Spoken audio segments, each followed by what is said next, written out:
네, 반갑습니다. 이번 시간에는 약간 다른 건데요. 바로 바람과 관련된 주제입니다. 보통 우리가 지상에서도 이렇게 바람을 맞고 있는데, 다만 지상과 상층 간의 바람 차이가 존재하고 있습니다. 그래서 만약에 지상과 상층 간의 바람 차이가 존재하면 어떻게 될지가 바로 이번 시간의 주제입니다. 보통 우리는 지상에서 경험하는 바람만 알고 있는데요. 상층과 지상 간의 바람 차이가 존재하면은 어떻게 되는지에 대해서 자세히 알아보겠습니다. 개봉 박두.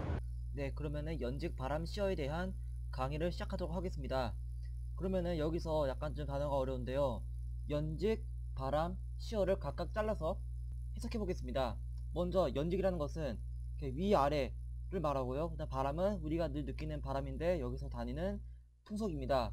그 다음에 여기서 시어라는 것은 이제 그 위아래와의 차이를 말하는데요. 그래서 우리는 이거를 모두 더하자면은 연직 바람 시어라는 것은 위아래, 즉 연직적인 바람 풍속의 차이라고 알 수가 있습니다. 그래서 우리는 다시 한번 연직 바람 시어라고 하면은 상하층 간의 풍속 차이를 뜻하기 때문에 그렇게 어려운 단어는 아니었습니다. 그러면은 풍속 시어하고 풍량 시어가 있는데요. 그러나 자연계에서는 딱히 이 둘을 경계짓지 않고 모두 다 똑같이 쓰고 있습니다. 그 이유는 바로 자연계에서는 풍향 시어하고 풍속 시어가 동시에 일어나기 때문에 딱히 이걸 둘로 나누는 거는 큰 의미가 없습니다. 그렇지만 제가 이걸 조금 더 쉽게 설명하기 위해서 두 가지를 분류해봤고요. 먼저 연직 풍속 시어라는 것은 말 그대로 상하층 간의 풍속이 달라진 걸 말합니다. 올라갈수록 풍속이 더 커진다는 것이 바로 이제 연직 풍속 시어로, 여기와 여기 간의 연직 풍속 차이는 12.1 m/s가 되는 것입니다. 그 다음에 연직 풍향 시어라는 것은 풍속도 풍속이지만 이렇게 풍향이 막 변한 걸 말합니다. 지상에서는 서풍인데 갑자기 남서풍 바뀌었다가 다시 북서풍, 남서풍, 북서풍으로 풍향이 바뀌는 것이 바로 연직 풍향시어입니다. 그러나 아까 말한 것처럼 자연계에서는 이러한 풍향하고 풍속시어가 동시에 일어나기 때문에 우리는 이걸 두 개 다 포함해서 연직시어 혹은 윈드시어라고 부릅니다. 그러면은 우리 한번 이 두 가지의 크기를 비교해 보겠습니다.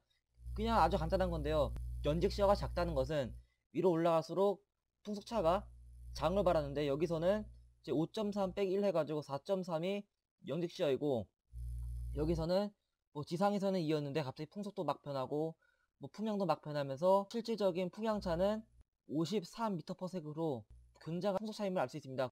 그래서 우리는 상하층 간의 풍속이 작게 되면은 이것이 바로 연직시어가 작다는 것이고, 이렇게 풍향도 막 변하고 혹은 풍속도 막 변하게 된다면은 우린 이것을 연직시어가 크다고 표현합니다. 그러면은 과연 어떨 때 커질까요? 그냥 아주 중요한 것은 바로 상층 조건인데요. 우선 첫 번째 조건 같은 경우에는 이제 태풍이 있는데요. 태풍이 부상하게 되면은 태풍은 이렇게 반시계 방향 기류를 갖고 있습니다. 그래서 태풍 아래쪽은 서풍이지만 태풍의 북쪽에서는 이렇게 동풍이 유도될 수 있는데요. 지상에서는 동풍이 불어도 상층에서는 우리나라 같은 중위도 지역에서는 상층 제트가 지나가거나 아니면은 편서풍이 불 수 있습니다.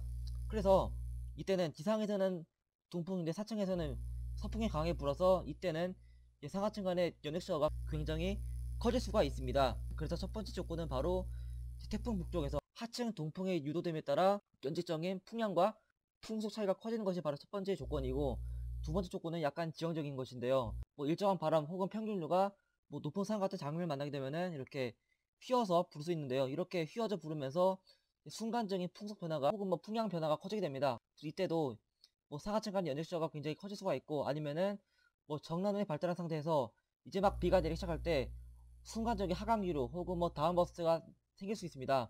여기서는 남풍이 불고 혹은 서풍이 불고 있는데 정난운에서 갑작스럽게 강수가 발생하면서 이렇게 하강기류가 생길 때 이곳에서 아주 순간적인 윈드시어가 커질 수가 있습니다. 그래서 이것이 바로 두 번째 혹은 세 번째 조건이 되겠습니다. 그럼 과연 어떨 때 작을까요? 태풍 같은 경우에는 태풍이 매우 강하게 발달할 때입니다. 태풍이 엄청나게 강하게 발달하는 것은 곧 정난운의 높이가 굉장히 연립적으로 발달하는 것이고, 그리고 대류역 자체가 매우 깊은 걸 말합니다. 만약에 태풍의 대륙이 매우 깊게 되면은, 즉 유리막이 매우 두껍기 때문에 강한 바람이 뚫지 못하고 이 안에서만 대륙을 발생하기 때문에 자체적으로 연직시어를 상쇄하게 됩니다. 그래서 강하게 발달한 태풍 같은 경우에는 스스로 상쇄하게 되어서 연직시어가 좀 작은 경향이 있고요. 혹은 상층 제트가 아주 북쪽에 있고 우리나라가 남쪽에 있는 상태에서 안정한 기단에 놓을 때는 상층 제트가 없기 때문에 위아래 간의 바람 차이가 거의 없을 때가 또 두 번째 조건이라 볼 수 있습니다. 그러면 과연 연직시가 클 때는 어떻게 될까요? 가장 먼저 태풍 같은 경우에는 태풍이 발달하고 있는데 상하층 간의 바람시가 커지게 되면은 잡열이 분산됩니다. 원래 태풍이라고 하는 것은 이렇게 순합성 저기액 때문에 잡열이 올라와서 구름대가 생기게 되는 것인데, 바람시가 커지게 되면은 이러한 정난우대가 옆으로 비스듬하게 발달하면서 잡열 자체가 분산되게 되고, 또한 대륙 자체도 상당히 샬로우해집니다. 그래서 원래 정상적인 재력 높이는 이 정도가 돼야 되는데, 뭐 강한 바람에 의해서 비스듬해지면은 이렇게 두께가 얇아진 걸 알 수 있습니다. 혹은 뉴욕 같은 경우에는 태풍과 반대로 좀 더 발달할 수 있습니다. 만약에 하층과 상층 간의 바람시가 커지게 되면은 네온의 강수구역과 상승기류가 이렇게 분리되면서 앞쪽에서는 상승하고 뒤쪽에서는 강수가 일어나면서 네오의 수명이 상당히 길어지게 됩니다.